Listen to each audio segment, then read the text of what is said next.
Petrol diesel के बढ़ते दाम से हलकान है जनता, लेकिन सरकार फिलहाल दाम पर ब्रेक लगाने के मूड में नहीं दिखती। राज्यसभा में बुधवार को प्रश्नकाल के दौरान इस मुद्दे पर जो चर्चा हुई उससे इतना तो साफ हो चुका है।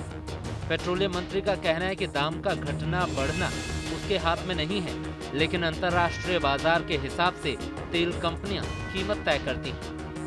Petroleum product price are governed by some international pricing mechanism. This is a practice of last few decades in our country, because we have to import almost 85% of our requirement from international market.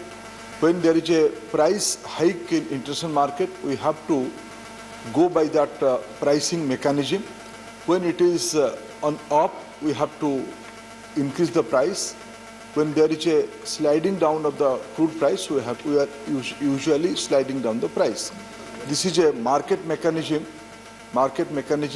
developed by oil marketing companies. We have given freedom to them.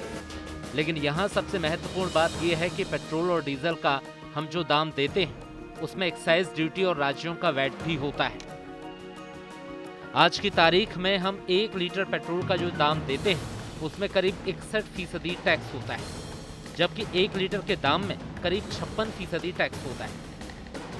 यानी केंद्र और राज्य सरकारें चाहें तो tax में कटौती कर जनता को राहत दे सकती हैं, लेकिन धर्मेंद्र प्रधान ने साफ कर दिया है कि फिलहाल एक्साइज में कटौती का कोई इरादा नहीं है। जाहिर है राज्य सरकारें भी वैट में कोई कटौती नहीं करने वाली। This is an issue we have to tackle with utmost care. States are responsible. Union government is also responsible for this tax issue. In last 300 days, if I can put how many times we have raised the price, how many times we have raised the excise. We have raised the excise duty. So state have raised the VAT also. Both the government were raising according to their own developmental need in their respective time. And sometime government of India has also reduced the last 2 years. We have reduced last 3 years from 18 onward. We have reduced excise duty also. दरअसल पूरा खेल tax का ही है। विकास के नाम पर petrol और diesel पर जो टैक्स लगाया गया है उसका खामियाजा जनता को भुगतना पड़ रहा है। अब तो बजट में पेट्रोल और डीजल पर कृषि सेस भी लगा दिया गया है। हालांकि बजट में ये भी कहा गया है कि इसका असर पब्लिक पर नहीं पड़ेगा, क्योंकि इसी अनुपात में एक्साइज ड्यूटी कम कर दी गई है। सवाल है कि जब पेट्रोल 100 रुपए प्रति लीटर की ओर पहुंचने वाला है तो फिर बोझ हल्का करने की बात का जनता की जेब पर कोई खास असर नहीं पड़ने वाला। पिछले 3 दिनों से तो तेल कंपनियां दाम बढ़ा ही रही हैं। राज्यसभा में पेट्रोलियम मंत्री ने कहा कि इंटरनेशनल मार्केट में क्रूड ऑयल $61 प्रति बैरल तक पहुंच गया है, लेकिन सच्चाई ये भी है कि करीब 1 साल बाद कच्चे तेल का भाव इतना ऊपर गया है।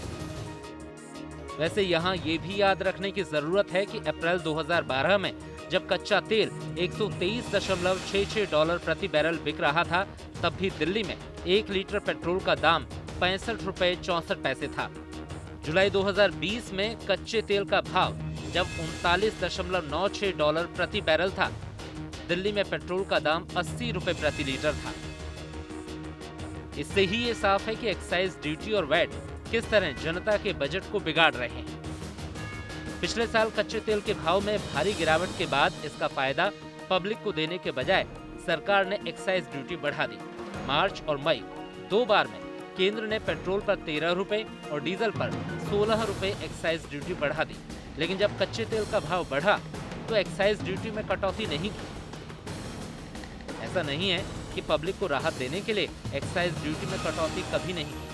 अक्टूबर 2017 में सरकार ने पेट्रोल डीजल पर 2 रुपए एक्साइज ड्यूटी घटाई थी और अक्टूबर 2018 में 1.5 रुपए।